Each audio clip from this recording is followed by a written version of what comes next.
আমরা মসজিদের পক্ষে, আমরা মাদ্রাসার পক্ষে, আমরা কোরআনের পক্ষে, আমরা দ্বীন ইসলামের পক্ষে।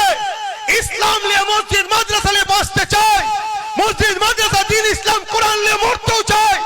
আপনি যখন আমাদের পক্ষে নয়, যাদের পক্ষে তাদের সঙ্গে থাকুন, আমাদের কোনো আপত্তি নয়, কিন্তু আপনি আমাদের কাছেও থাকবেন, ভেতরে ভেতরে ওদের সঙ্গেও থাকবেন।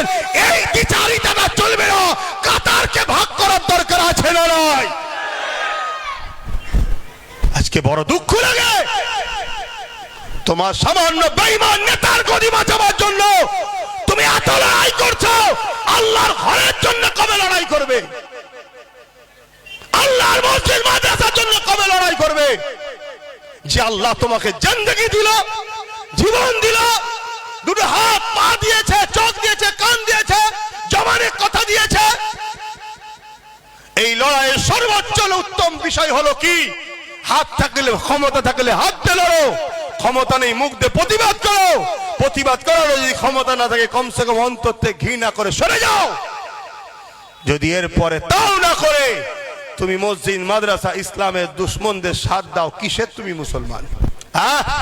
তোমার জানাজা হয়তো কোনো ভিআইপি পীর সাহেব এসে পড়বে, যদি জানার পরেও পীর সাহেব পরেও পীরের নামে কলঙ্ক ছাড়ার কিচ্ছু নয়। আর না জেনে যদি পরে আল্লাহ তাকে মাফ করবে, কিন্তু তোমার কবরে তুমি রেহাই পাবে না। এত বড় কথা বলে যাচ্ছি, এত বড় কথা বলে যাচ্ছি, তুমি ইসলামের দুশ্মন জানার পরেও কোন পীর যদি পীরজাদা আলেম উলামা তোমার জানাজা পড়ে, তার থেকে বড় গাদ্দার পীরজাদা আলেম উলামা অন্য কে হতে পারে? আর না জেনে যদি এসে পড়ে, আল্লাহ তাকে মাফ করবে কেন সে জানে না, কিন্তু তোমার রেহাই নাই। তুমি ছেলে খেলা পেয়েছো আমার ধর্মটাকে নিয়ে, আমার ইসলামটাকে নিয়ে, যে যা খুশি পাচ্ছে বলে চলে যাচ্ছে।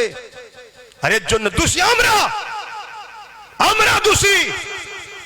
ওরা এত সাহস পাচ্ছে একটাই কারণে, ওরা দেখছে আমাদের হাতে রাজ পাওয়ার, পুলিশ পাওয়ার আমাদের হাতে, যা খুশি আমরা করব, বেতাল যেই করবে জেলে ভরে দেবো, আর আমাদের হাতে কিছু নেই। অথচ আমরাই সবাইকে জিতাই।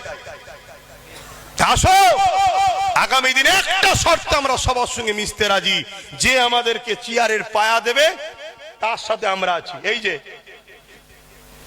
যে হাসুনি,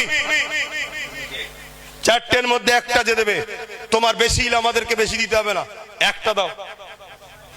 আজকে ধরুন এই যে বসে আছে, যিনি আছে, তিনি যদি আমাদের হাতে একটা পায়া থাকতো, তিনটে থাকতো, ওইখানে বসে বলতে পারতো দিল্লি চলে যাও, বললেই বলতো উঠুন আমারটা আমি খুলে নেবো। একটা পা খুলিলে চেয়ার থাকবে, তার মানে সরকার পড়ে যাবে। তাহলে আমাদের 50-60টা দরকার আছে না নাই? বাস এটাই হলো আব্বাস সিদ্দিকীর কথা। আমি হুজুর বলে কি এটা আমার জাতিকে ভাবানোর অধিকার নেই? হ্যাঁ, আমার জাতি আমায় ভুল বুঝুনি।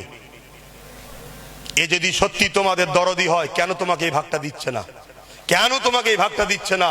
এ জানে যদি ভাগ দিয়ে ফেলি, তাহলে আমি বলতে পারবো না যে ওখানে একটা বানালাম, এখানে একটা বানাবো, ওখানে একটা বানাবো। এটা বললেই বলবে আমারটা কই, আর না দিলেই বলবে ওঠ আমারটা খুলে নেবো, সরকার পড়ে যাবে।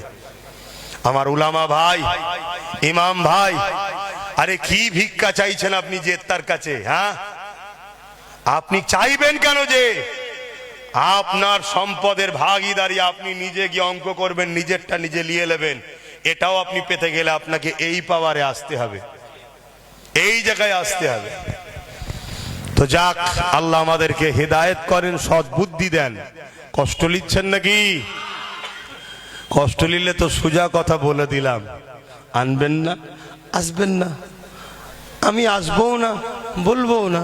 আল্লাহকে বলবো আল্লাহ আমি যাইনি, তো আমি বলিনি, আমি যাইনি, কিন্তু আমি মেম্বারে উঠবো, আল্লাহ লোক জড়ো করবে। তোমরা লোক জড়ো করেছো? হ্যাঁ, কমিটি পয়সা দিয়ে এনেছো, গাড়ি ভাড়া করে এনেছো, হুমকি দিয়ে ভয় দেখিয়ে এনেছো। আব্বাস সিদ্দিকীর নামে কেউ আসেনি।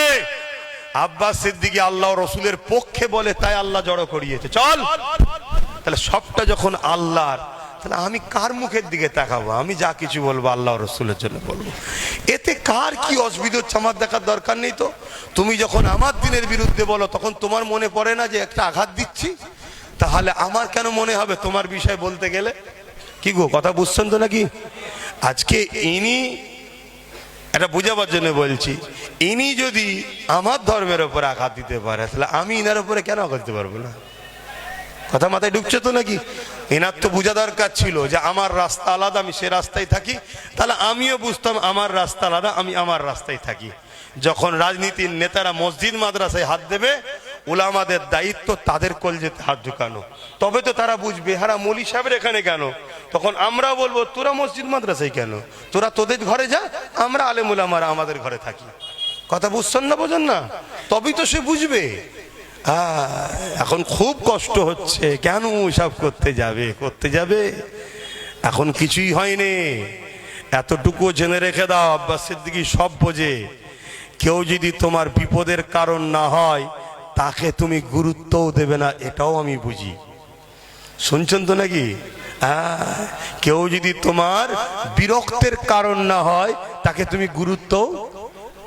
রাত্রির অল আউট জ্বালান তো নাকি? কেন জ্বালান? ছোট দেখতে কি হবে, বিরক্তের কারণ, তার জন্য ব্যবস্থা করতে হয়। ইয়া নবী সালাম,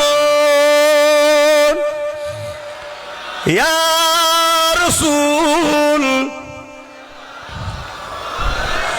ইয়া হাবিব সালাম, সালাম কঠিন হাসরের দিনে কি আছে মোদের কপালে, গুনাহগার উম্মাত আপনার লইবেন সঙ্গে মাহশরে। নবী সালাম, ইয়া রাসূল।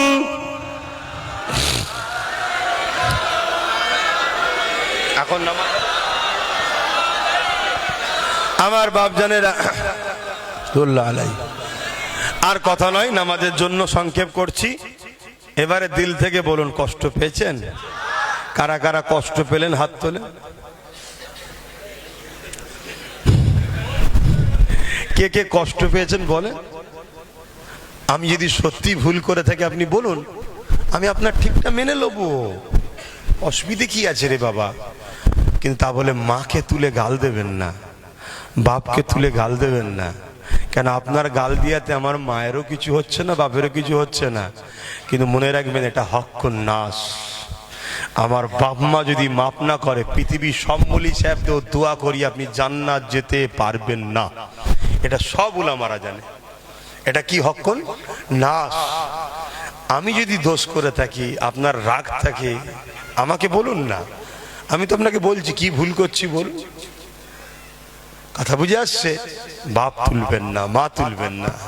অনেকে তুলছে, অপরাধ কি না, তাদের জালিম নেত্রীর বিষয়ে লোককে জাগিয়ে দিচ্ছি যে জালিম, এ চোর, এ খুনি, এ দাঙ্গাবাজ, ইসলাম বিদ্বেষী। মাথা খারাপ হয়ে যাচ্ছে। আরে ওটাকে সবাই চেনে। ওই যে দিল্লিতে মাথায় বসে আছে, ও জালিমকে সবাই চেনে, কিন্তু এ বন্ধু সেজে গাদ্দারি করছে, এটা বুঝতে পারছে না। শেষ কথা আমার মা বোনেদের জন্য, মা আপনি জানেন স্বামী যদি হারাম ইনকাম করো আপনাকে খাওয়ায়, কিয়ামত দিন আল্লাহ আপনাকে ধরবেন, এটা জানতেন?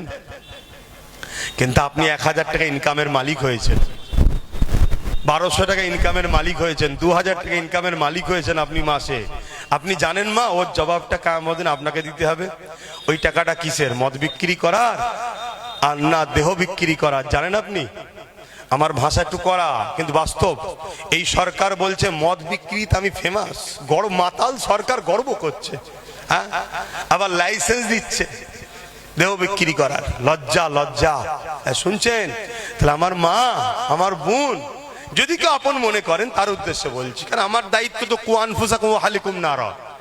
কেউ যদি আপন মনে করেন, আমি জিজ্ঞেস করছি মা ওই টাকাটা কিসের আপনি জানেন? আপনাকে দিচ্ছে কেন? এজন্য দিচ্ছে পুরুষদের হাত যদি কবুল নাও হয়, মহিলাদের হাতগুলো কবুল হচ্ছিল। কেন আমার মায়েরা তারা তো ইনকাম করে না, আর হারাম যে খায় তার হাত আল্লাহ কবুল করবে না। মুসা নবীর এক উম্মত 40 বছর ধরে কেঁদেছে, আল্লাহ বলেছে দোয়া কবুল করবে না, হারাম খাই। তা আমাদের ইচ্ছা অইচ্ছাই হয়তো ঢুকে যাচ্ছে, এর সাথে মিশছি ওর সাথে মিশছি, কিন্তু আমার মা বোনগুলো ঠিক ছিল, কিন্তু সেখানটাও দরজাটা বন্ধ করে দিল যাতে আমরা বিপদের সময় আল্লাহর কাছে দোয়া কবুল না হয়। এটা অনেক বড় প্ল্যান।